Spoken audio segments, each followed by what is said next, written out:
El Paso, on Monday afternoon at a migrant shelter in this border city. Mario, an undocumented Honduran immigrant who was separated from his daughter, struggled to tell reporters how all he wanted to do was wish her happy birthday and ask for her forgiveness.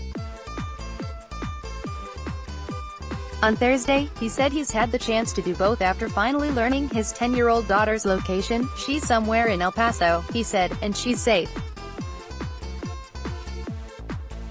I said, please forgive me for letting them separate us," he said.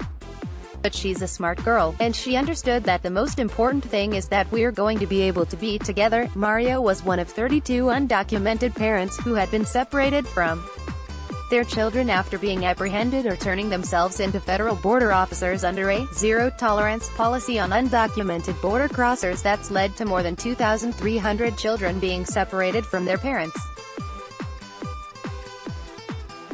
The Texas Tribune thanks its sponsors. Become one. Ruben Garcia, the director of the El Paso-based Annunciation House where the migrants were received, said the group was among the first to be released after President Donald Trump reversed course and halted family separations through an executive order. Some, like Mario, didn't even know where their children were after arriving at the shelter.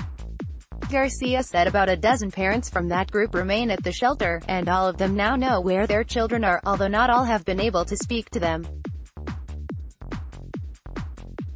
Some of the other parents are trying to connect with family members in the United States who were likely named the children's designated sponsors when the families were caught and separated, but before he can be reunited with his daughter, Mario, who asked to be identified only by his first name to avoid the possibility of jeopardizing his asylum claim, needs the Honduran government to fax a copy of his birth certificate to the legal representatives who are helping him while he's at the shelter. Garcia said the birth certificate is one of the documents that the Office of Refugee Resettlement, which has custody of the children, asks to see before approving reunifications, but those aren't returned to the parents after they are released from federal custody. The Texas Tribune's reporting on the Families Divided project is supported by the Pulitzer Center, which will also help bring discussions on this important topic to schools and universities in Texas and across the United States through its K-12 and campus consortium networks. The Texas Tribune thanks its sponsors. Become one.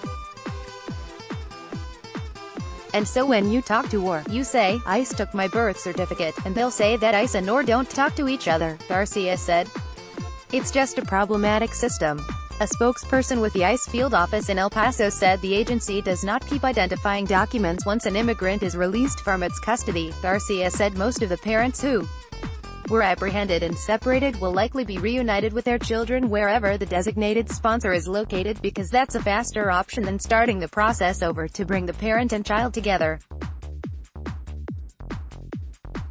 To locate their children, the parents have been reaching out to the designated sponsors, who then have to connect them with the or social worker in charge of the child's case.